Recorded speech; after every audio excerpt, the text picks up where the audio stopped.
17 رمضان المبارک اسلام کی پہلی جنگ، کافر و منافقین 1000 اور مسلمان 313۔ ہاں بس 313۔ یہ ایک ہجری کا سال تھا۔ کفار مکہ کا ظلم اور ستم سے تنگ آ کر حضور پاک صلی اللہ علیہ وآلہ وسلم اور آپ کے ساتھی یثرب یعنی مدینہ میں آباد ہو چکے تھے۔ مکہ کے مقابلے مدینہ میں یہ لوگ بہت خوش تھے اور اپنے مشن میں خوب کامیاب ہو رہے تھے۔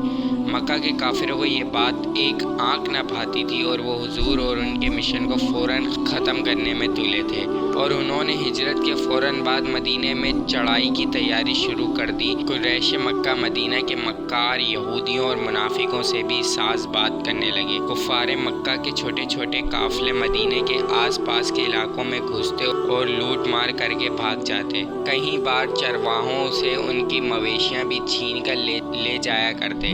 مکہ سے شام کی طرف ایک تجارتی راستہ جاتا تھا۔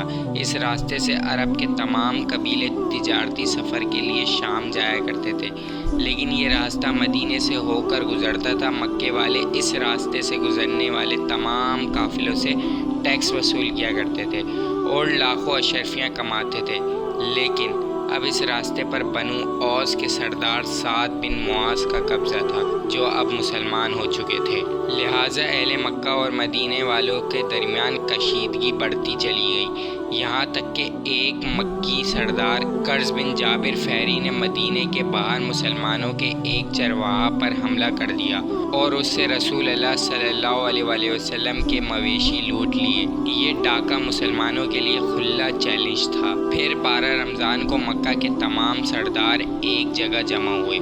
عتبہ، شیبہ، امیہ بن خلف، ابو جہل اور تمام سرداران ابو سفیان کی سرگردی میں 1000 افراد کو لے کر مدینے کی جانب بڑھنے لگے۔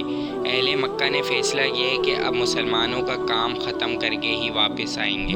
جب حضور اکرم صلی اللہ علیہ وآلہ وسلم کو اس بات کا پتہ چلا تو حضور اکرم صلی اللہ علیہ وآلہ وسلم نے صلاح مشورہ لیا اور 13 رمضان کو 313 صحابہ کرام مدینے سے روانہ ہوئے۔ مدینے سے 80 میل کے فاصلے پر ایک گاؤں آباد تھا جہاں زمانۂ جاہلیت میں میلہ لگا کرتا تھا، اور یہاں ایک کنواں بھی موجود تھا جسے بدر کہتے ہیں۔ جب مسلمان لشکر لے کر بدر کے قریب پہنچے تو جبریل امین نے رسول اللہ صلی اللہ علیہ وآلہ وسلم کو لشکر کفار کے قریب آنے کی خبر دی۔ حضور نے بدر کے کنویں کے قریب پڑاؤ ڈالا اور خطبہ ارشاد فرمایا۔ دوسری طرف قریش کے لشکر بدر میں داخل ہوئے اور عقل نامی ڈیرے کے پیچھے پڑاؤ ڈالا۔ ایک روایت ہے کہ حضور اکرم صلی اللہ علیہ وآلہ وسلم نے قریش کے پڑاؤ ڈالنے پر ایک پیغام بھی بھجوایا، جس میں آپ نے مسلمانوں سے ٹکرانے پر خبردار کیا اور اس بات کا اظہار کیا کہ پیچھے ہٹ جاؤ۔ 17 رمضان کی رات کو قریش مکہ اپنے خیموں میں ناچ گانے، شراب اور عورتوں سے جی بھر رہے تھے۔ دوسری طرف مسلمان اپنے خیموں میں رات بھر اللہ کی عبادت کرتے رہے اور اللہ سے دعا کرتے رہے کہ حق کی مٹھی بھر لشکر باقی بچا رہے، تاکہ واحد اللہ کی عبادت ہوتی رہے اور اللہ مشرکین پر مومنین کو فتح نصیب فرمائے۔ صبح ہوتے ہی مسلمان اور کفار آمنے سامنے آ کھڑے ہوئے اور صف بندی کرنا شروع ہوئے، اور اصحاب سے ایک شخص آگے آئے جن کا نام مقداد تھا۔ مقداد نے بلند آواز سے باہمت ہو کر کہا کہ اے اللہ کے رسول، ہم موسیٰ علیہ السلام کی قوم نہیں جنہوں نے اپنے نبی سے کہا تھا کہ تم اور تمہارا رب جا کر لڑے، ہم تو یہیں بیٹھے ہیں۔ ہم تو یہ کہیں گے کہ چلیں جنگ کریں، ہم آخری سانس تک آپ کے ساتھ شانہ بشانہ کھڑے ہیں اور اپنی جانیں قربان کرنے کے لیے تیار ہیں۔ مشرکوں کی تعداد تقریباً 1000 اور جبکہ مسلمانوں کی تعداد 313 تھی۔ غرور و تکبر میں چور تھے اور مسلمان اور بنو ہاشم کے خلاف نعرے لگا رہے تھے۔ مسلمانوں کے لیے آزمائش کا وقت تھا۔ کفار مسلمانوں سے تعداد میں 3 گنا زیادہ تھے اور ہتھیاروں سے بھی بھرپور تھے، اور مسلمان جو بس 313 تھے اور ہتھیار اور سواریاں بھی اتنی نہ تھیں۔ لڑنے کے لیے بس ایک ہی چیز تھی، وہ ایمان تھا اور اللہ پر یقین تھا۔